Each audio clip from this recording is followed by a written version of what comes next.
Lost Connections, by Johann Hari. Introduction. I want to tell you a story. It begins in a small side street in Hanoi, Vietnam, where a man named Johann Hari, tired and hungry, bought a single, freakishly large red apple from a stall. He washed it carefully, but as he bit into it, a bitter, chemical taste filled his mouth. He knew he should stop, but he was exhausted, so he ate half. A few hours later, the sickness began. For 2 days, he was trapped in his hotel room, but on the third day, determined not to waste his trip, he pushed himself to go out and work. He was in the hut of an 87-year-old woman who had survived 9 years of American bombs, listening to her story, when the world began to spin uncontrollably. His body exploded in a wave of sickness. The old woman looked at him with sad, knowing eyes. "This boy needs to go to a hospital," she said. "He is very sick." He was rushed to a sparse, Soviet-built hospital, where doctors and nurses shouted in a language he couldn't understand. As they jabbed needles into his arm, he felt strangely split. Part of him was consumed with nausea, but another part was having a very calm, rational thought. "Oh, you are close to death, felled by a poisoned apple." He begged the doctors for something to stop the nausea, but his translator relayed their message. The doctor said, "You need your nausea. It is a message, and we must listen to the message. It will tell us what is wrong with you." They were right. The nausea was a signal. His kidneys had stopped working. He was severely dehydrated. That poisoned apple had almost killed him, and if he had ignored the message his body was screaming at him, he would have died. "You need your pain. It is a message." This single sentence became the key that would unlock one of the greatest mysteries of our time. For years, Johann Hari had been suffering from a different kind of pain, depression. He, like millions of us, was told a simple story. His pain was a malfunction, a disease, a chemical imbalance in his brain. And the solution was a chemical fix? A little white pill he first swallowed when he was just 18 years old. But after more than a decade on ever-increasing doses of antidepressants, he found himself asking a terrifying question. If he was taking the cure, why was he still in so much pain? This question sent him on a 40,000-mile journey across the world to interview the leading scientists who are uncovering the real causes of depression and anxiety. What he discovered is a story that will change everything you think you know about this epidemic of sadness. It's a story that challenges the very foundations of our modern understanding of mental health. The book we are exploring today, Lost Connections, is more than just a book. It's a revelation. It has sold millions of copies and been translated across the globe because it gives a voice to a feeling so many of us have but can't articulate, that our pain isn't just in our heads. So, for the next hour, I want to take you on that same journey. We will uncover the real story of why we feel the way we do. By the end, you will understand that depression is not a sign of weakness or a broken brain, but a profound and necessary signal. It's a message, and if we learn to listen to it, it can guide us back to a life of connection and meaning. Book summary. Our story begins not with a scientist, but with a young man on a beach in Barcelona. He was 18 years old, heartbroken for the first time, and he couldn't stop crying. For as long as he could remember, this had been his pattern: sudden, overwhelming waves of sadness that would force him to hide away from the world. He thought he was weak, that it was all in his head. But on that beach, as his friend watched him, a thought struck him with the force of an epiphany. "I'm not weak, I'm depressed." This was Johann Hari, and that realization felt like a moment of liberation. Depression wasn't a personal failing. It was a medical condition, like diabetes. And if it was a medical condition, that meant there was a medical solution: antidepressants. When he returned to London, his doctor confirmed his new belief. He explained patiently that some people, through no fault of their own, have a chemical imbalance in their brains, a deficiency of a chemical called serotonin. Fortunately, a new generation of drugs called selective serotonin reuptake inhibitors, or SSRIs, could fix this. They could restore his brain to normal. It was a simple, elegant story, and Johann embraced it completely. He walked out of the pharmacy that day and swallowed his first antidepressant, feeling like he had received a chemical kiss. For years, He was an evangelist for this story. The pills seemed to work. At first, he felt a surge of energy and resilience. But after a few months, the sadness would always start to creep back in. Each time, he would return to his doctor, and they would agree he needed a higher dose. 20 milligrams became 30, then 40, then 60. He put on weight, he sweated constantly, but he believed it was a small price to pay to keep the darkness at bay. He wrote articles explaining that depression was a brain disease, and these drugs were the cure. But after 13 years, he had to face a painful truth. No matter how high the dose, the sadness always outran it. He was doing everything he was told was right, yet he was still depressed. And he wasn't alone. He looked around and saw that Western society was becoming saturated with these drugs. 1 in 5 U.S. adults was on a psychiatric medication. We were literally awash in antidepressants, so much so that they can be found in our drinking water. This led him to two profound mysteries. First, if these drugs were the solution, why were so many people who took them, like him, still depressed? And second, why were so many people becoming depressed and anxious in the first place? His search for answers began with a Harvard professor named Irving Kirsch. Now, Kirsch used to believe the same story as Johann. He prescribed antidepressants and told his patients they worked by correcting a chemical imbalance. But he was also a leading expert on something called the placebo effect. This story takes us back to the 1790s, to a doctor named Johann Hari. He was puzzled by a miracle cure sweeping the Western world. An American named Elisha Perkins had invented thick metal rods called tractors, which he claimed could draw pain out of the body. And for many people, it seemed to work. Dr. Haygarth was skeptical, so he conducted an experiment. He created a fake tractor out of wood and disguised it. He then used it on 5 patients crippled with chronic pain. 4 of them immediately felt remarkably relieved.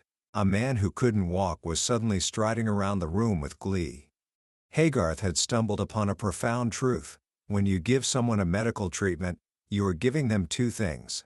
You are giving them the chemical, and you are giving them a story about what that chemical will do. The story, the expectation, the hope, what we now call the placebo effect, is an incredibly powerful medicine in its own right. Back in the present day, Professor Kirsch and his graduate student decided to figure out how much of the effect of antidepressants came from the chemicals, and how much came from the placebo effect. When they analyzed all the publicly available studies, they were shocked. The numbers showed that 25% of the drug's effect was from the chemicals. A staggering 75% was the placebo effect and other factors. But the real bombshell was yet to come. Kirsch learned that drug companies are legally required to submit all their trial data to the Food and Drug Administration, the FDA, even the studies that show their drugs fail. However, they only tend to publish the studies that make their drugs look good. This is called publication bias. Using the Freedom of Information Act, Kirsch got his hands on all the data, the good, the bad, and the ugly. What he found was a scandal. In one trial for Prozac, the drug company had published the results for only 27 of the 245 patients, the ones the drug seemed to work for. When Kirsch analyzed the complete unfiltered data for the most popular antidepressants, he discovered that the actual chemical effect was minuscule. Scientists measure depression on something called the Hamilton scale, which goes from 0 to 51. Simply improving your sleep can move you 6 points on that scale. The chemical antidepressants? They created an improvement of just 1.8 points. This suggested the drugs were having almost no meaningful chemical effect for most people. The side effects, the weight gain, the sexual dysfunction, the sweating, were very real, caused by the chemicals. But the antidepressant effect was largely a story. A placebo. This discovery led Kirsch to an even more fundamental question. Where did the chemical imbalance story even come from? Johann Hari dug into the history and learned that the theory was born by accident in 1952, when a drug for tuberculosis unexpectedly made patients euphoric and dance uncontrollably. A decade later, a scientist named Alec Coppin put forward a tentative hypothesis. What if these drugs work by increasing serotonin, and what if depression is caused by low serotonin? It was, as one scientist put it, at best a reductionist simplification. and they admitted it couldn't be proven with the data they had. But it was a great story. It was simple, easy to grasp, and perfect for marketing. When drug companies wanted to sell their new SSRIs, they took this unproven hypothesis and sold it to the world as fact. Professor David Healy, one of the world's leading experts on these drugs, told Hari, there was never any basis for it, ever. It was just marketing copy. So, if depression isn't a chemical imbalance, what is it? The first clue came from an unlikely place: the official rulebook for psychiatrists, the Diagnostic and Statistical Manual, or DSM. To be diagnosed with depression, you have to show at least 5 of 9 symptoms, like loss of pleasure or feelings of worthlessness. But the authors of the DSM noticed a problem. Almost everyone who is grieving the death of a loved one meets the criteria for clinical depression. This made them uncomfortable. It seemed wrong to label a grieving person as mentally ill.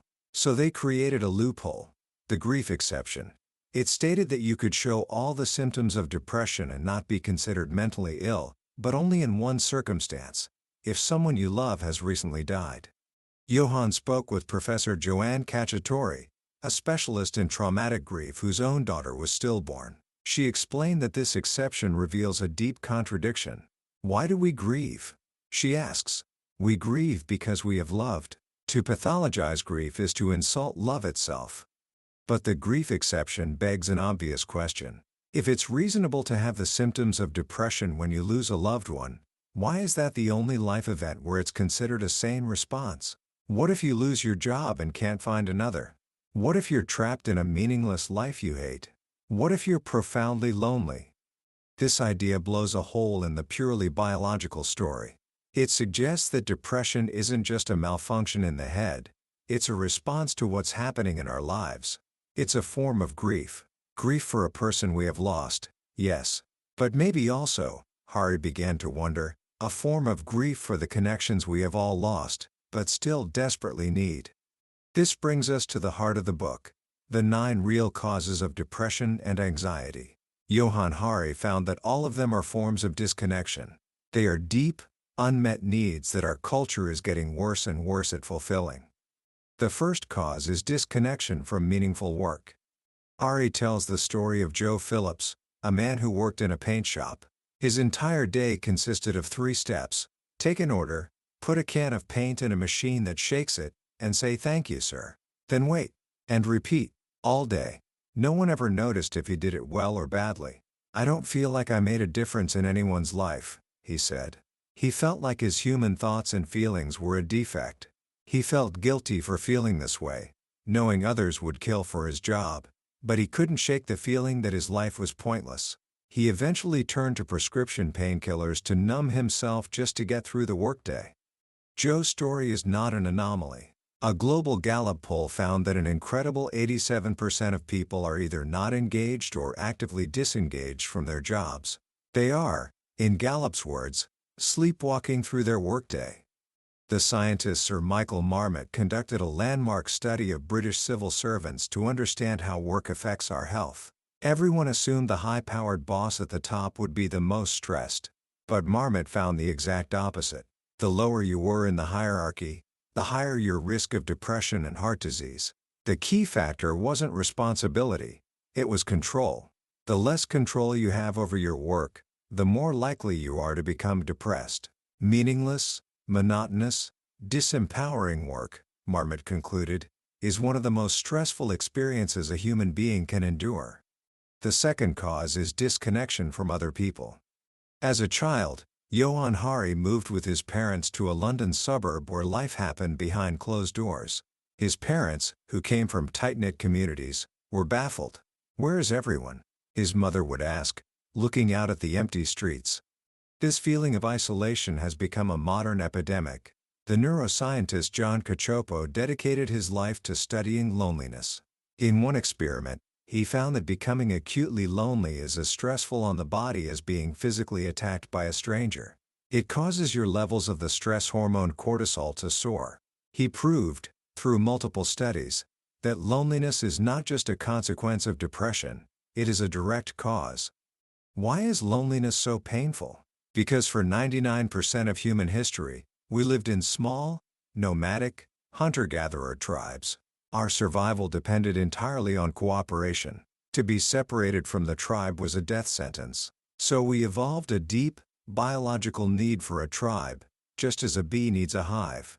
Loneliness is an evolutionary signal, an alarm bell telling you to get back to the group. But in our modern world, we have dismantled our tribes. The Harvard professor Robert Putnam has documented a massive decline in all forms of collective activity over the past several decades. We bowl alone. We eat alone. A study found that in recent decades, the most common answer for Americans when asked how many close friends they could confide in during a crisis was 0. We think we've replaced this with online connection, but it's a parody of what we've lost.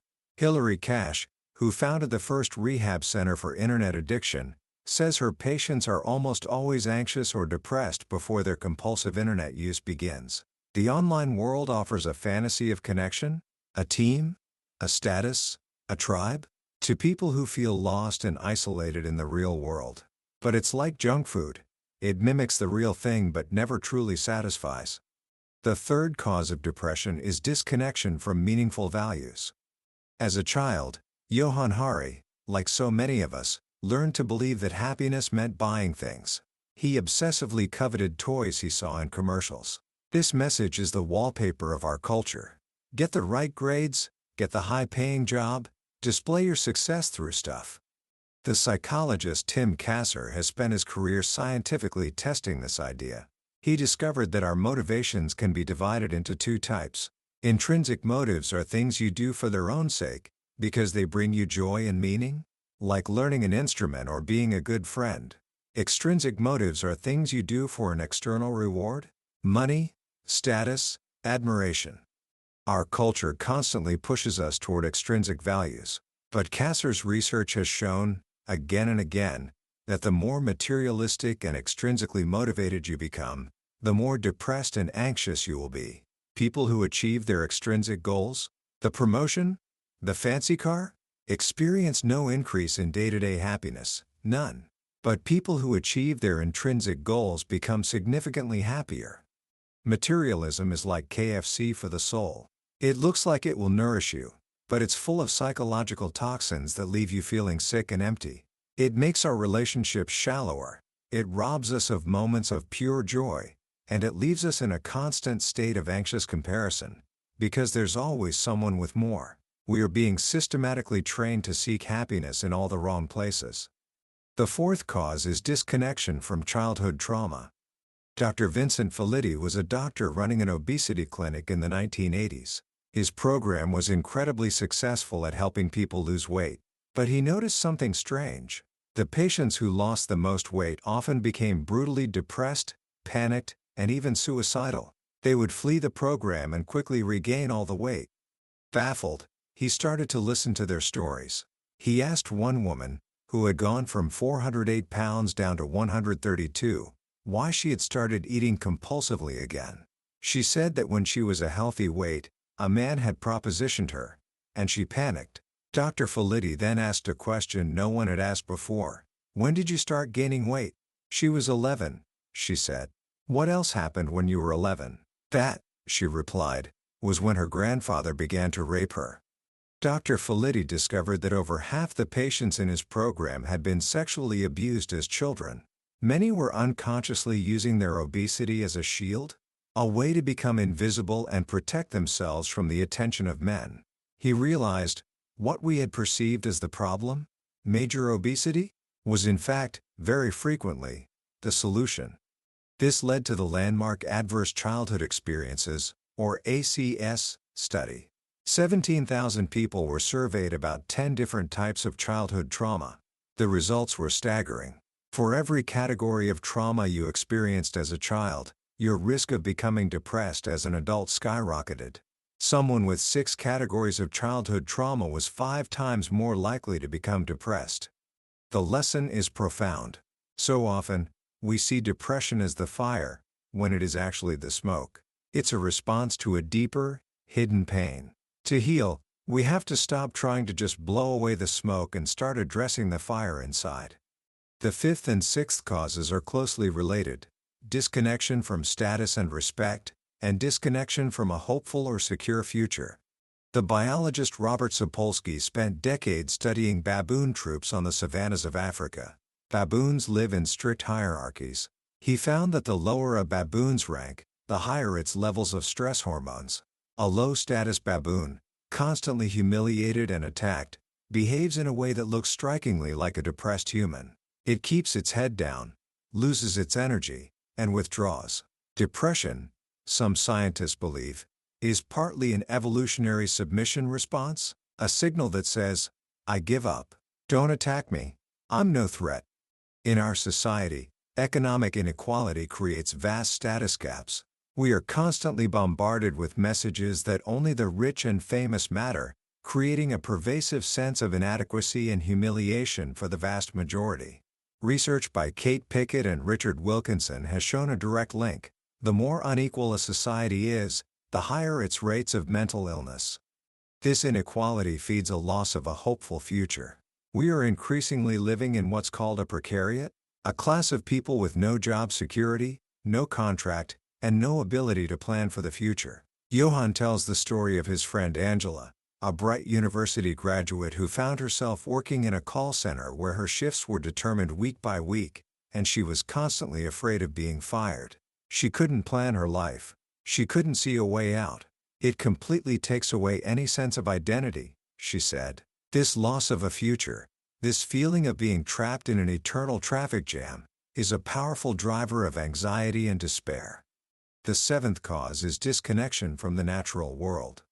When animals are taken out of their natural habitats and put in zoos, they often develop behaviors that look like extreme despair.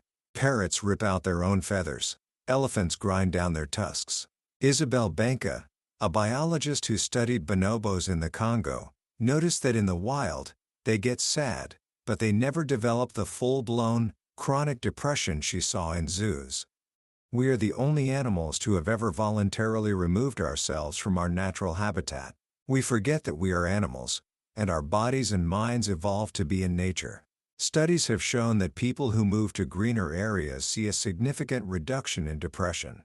Even having a view of trees from a prison cell makes inmates less likely to get sick.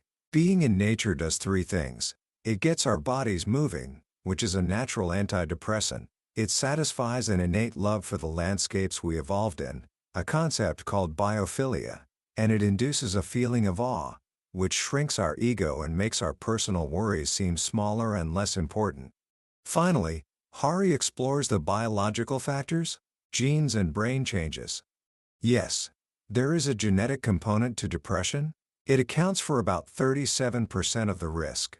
But a groundbreaking study found that even if you have the depression gene, you are no more likely to become depressed than anyone else unless you experience a major stressful life event.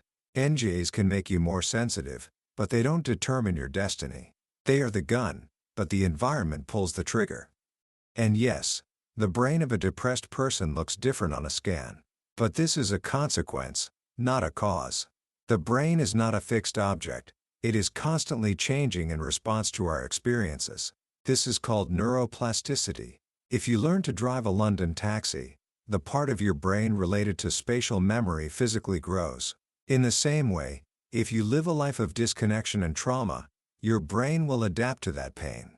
The changes in your brain don't cause the depression. They are the physical manifestation of the depression. To understand the problem, you have to ask not what's inside your head, but what your head is inside of. So, if these disconnections are the real causes of our pain, what are the real solutions?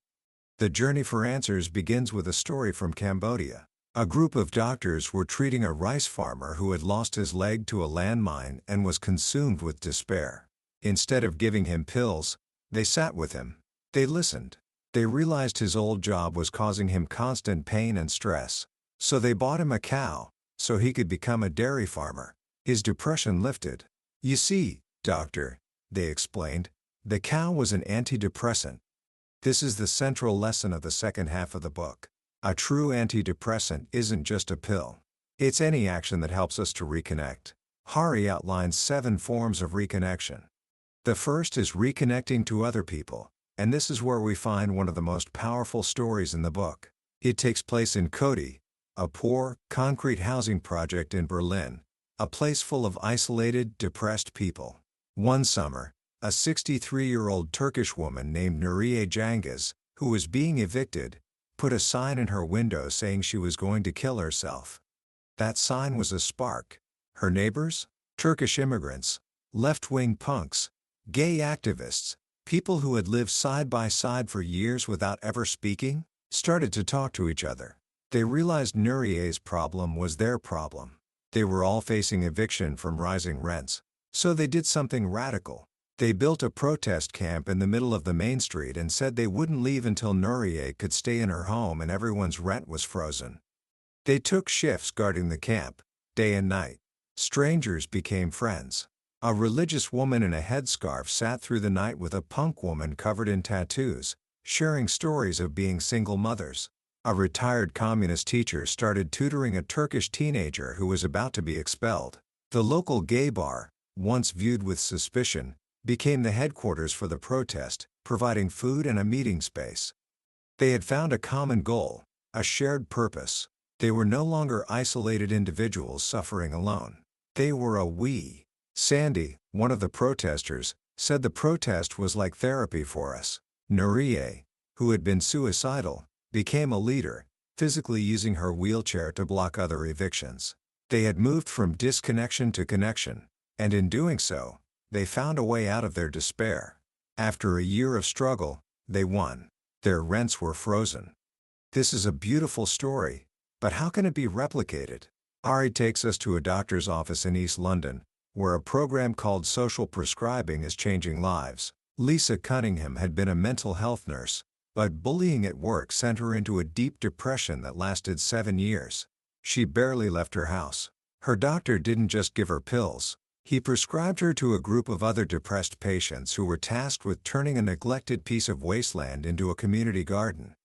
At first, Lisa was terrified. But slowly, working together in the soil, the group began to heal. They weren't forced to talk about their pain. They had a shared, meaningful task to focus on. As the flowers bloomed, so did they. They were reconnecting with nature, and with each other. Lisa stopped taking her medication, lost weight, and eventually opened her own gardening center. Social prescribing is about doctors having the humility to say they don't have all the answers, and that sometimes the best medicine is helping people find a community and a purpose. Another path is reconnecting to meaningful work. In Baltimore, a group of bike mechanics, led by Josh Mitchell, got tired of being treated like disposable cogs in a machine. Instead of just finding a new boss, they decided to get rid of the boss altogether. They started Baltimore Bicycle Works, a democratic cooperative where everyone is an owner, everyone has a say, and everyone shares in the profits. The day-to-day work is the same. They still fix bikes, but the feeling is completely different. They have control. They have respect. They have a secure future. Meredith, Josh's wife, used to have crippling anxiety on Sunday nights, dreading the work week. After joining the co-op, it vanished. They proved that you don't have to accept meaningless work. You can elect your boss and build a workplace that meets your human needs. Hari explores several other forms of reconnection. We can reconnect to meaningful values by creating groups, like those started by Nathan Dungan, that help us question the junk values of consumerism and align our lives with what truly matters. We can acknowledge and overcome childhood trauma through compassionate listening, as Dr. Felitti discovered. We can also use psychological tools to overcome our addiction to the self. Hari introduces sympathetic joy, a form of meditation where you actively practice feeling happy for other people's success. This works like a muscle, training the brain out of the toxic patterns of envy and comparison that fuel so much of our anxiety. This leads to a fascinating exploration of meditation and even psychedelics, which, under clinical conditions, have been shown to help people experience ego death, a temporary dissolution of the self that allows them to feel a profound sense of connection to others and the universe, leading to lasting reductions in depression and addiction. Finally, Hari argues we must restore a hopeful future. For this, he points to a radical experiment that took place in a small Canadian town called Dauphin in the 1970s. For 3 years, every resident was given a guaranteed basic income, Enough money to live on, with no strings attached. 30 years later, economist Evelyn Forget uncovered the forgotten data from the experiment. She found that during that period, hospitalizations for mental health problems dropped by 9%. People were less stressed, students stayed in school longer, and new mothers could afford to stay home with their babies. The security of a basic income acted as a powerful, community-wide antidepressant. Each of these reconnections is a piece of a larger puzzle. They show us that the solutions to our epidemic of despair are not found in a pill bottle. They are found in the world around us, and in the world we can build together. Commentary. As we come to the end of this journey through lost connections, it's worth pausing and reflecting on the sheer power of the idea at its core. For decades, we have been told a story about our pain that is fundamentally disempowering. We've been told that our sadness is a glitch, a brain disease, something broken within us as individuals. This story has left millions of us feeling isolated, ashamed, and helpless, waiting for a chemical fix that, for most, never truly comes. What Johann Hari has done so masterfully is to give us a new story. A story that is not only backed by a huge body of scientific evidence, but that is also deeply, intuitively true. It's a story that reclaims our pain. It tells us that our depression and anxiety are not a malfunction. They are a form of grief. They are a signal, a sane and rational response to living in a culture that is failing to meet our deepest psychological needs.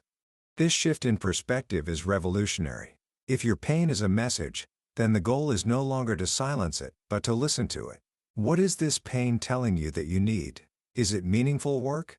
A community? A connection to nature? A sense of a secure future?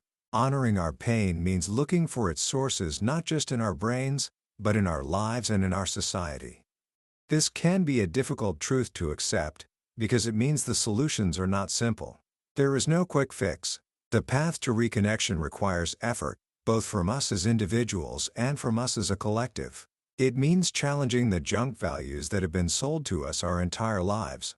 It means fighting for workplaces where we are treated with dignity and respect. It means rebuilding our communities, one small act of connection at a time. But while this path is challenging, it is also profoundly hopeful. The old story left us as passive patients. This new story makes us active agents in our own healing. It tells us that we have the power to change our environment and, in doing so, to change how we feel. The stories from Cody, from the Bromley by Beau Garden, from the Baltimore Bike Shop, they are not just inspiring anecdotes. They are blueprints. They show us that it is possible to build a world that is more connected, more meaningful, and less depressing. So, what can you do with this, starting today? First, try a simple shift in mindset. The next time you feel a pang of sadness or anxiety, instead of asking what's wrong with me, ask what am I missing? What need is not being met? Let your pain be your guide. Second, practice a small act of reconnection. So much of our culture pushes us towards self-focus. Try to counteract that. When you feel low, instead of doing something for yourself, do something for someone else. It doesn't have to be big. Make a friend a cup of tea and truly listen to them. Help a stranger with their groceries. This small act of turning your attention outward can be a powerful antidote to the inward spiral of depression. Third, find your cow. For the Cambodian farmer, the cow was the antidepressant because it gave him a way back to a meaningful life. Your cow might not be a literal cow. It might be joining a group, volunteering for a cause you believe in, or starting a small project with your neighbors. The point is to find something outside of yourself that gives you a sense of shared purpose.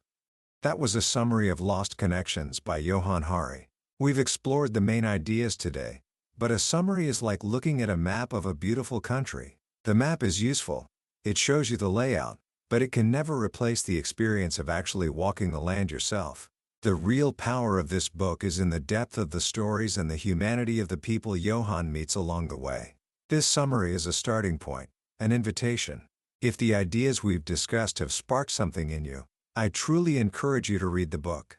It's not just about learning facts, it's about feeling a sense of recognition, of finally having a language for a pain that has been so hard to name. The link to the book is in the description below. Also, if you've found this journey valuable, Please consider liking this video and subscribing to Billionaire's Bookshelf. Each subscription helps us continue to explore these incredible books together. Our goal here is not just to summarize ideas, but to build a community of learners who are committed to growth. Let's keep exploring these life-changing ideas together.